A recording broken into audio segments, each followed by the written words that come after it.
Hinati. Mahaba to eh, pero hinati.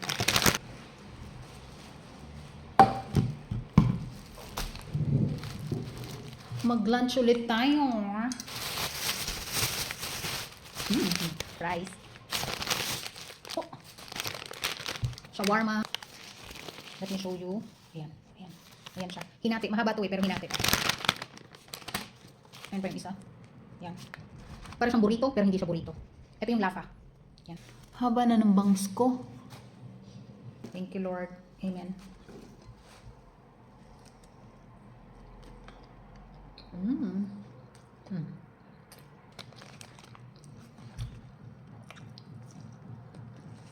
Malambot na.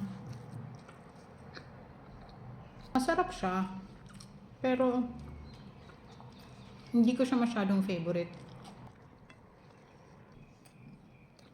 Chicken shawarma yung nasa loob. Tapos may mga gulay-gulay. Pipino, kamatis, repolyo. Ito parsley yata. Aray, 2 beses ko lang nakakagat yung dito ko. Sakit ah. Mainit dito, pero makulimlim, parang uulan. Nga pala. April 1 na ngayon. Grabe ang bilis, no? Samantalang dati, kaka-welcome lang natin noong January 1, 2025. Ngayon, April 1, 2025 na 3 months na yung nakalipas. Kaagad. Nakakakat ko yung dito ko. Ang sakit. 3 beses na. Hindi maanghang. Sayang mo lang yung mga ano.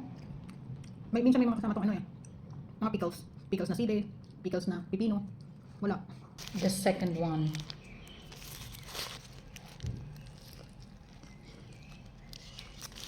Umay ako. Kaya, Fanta baby. Sabi ko na hindi ko siya favorite eh.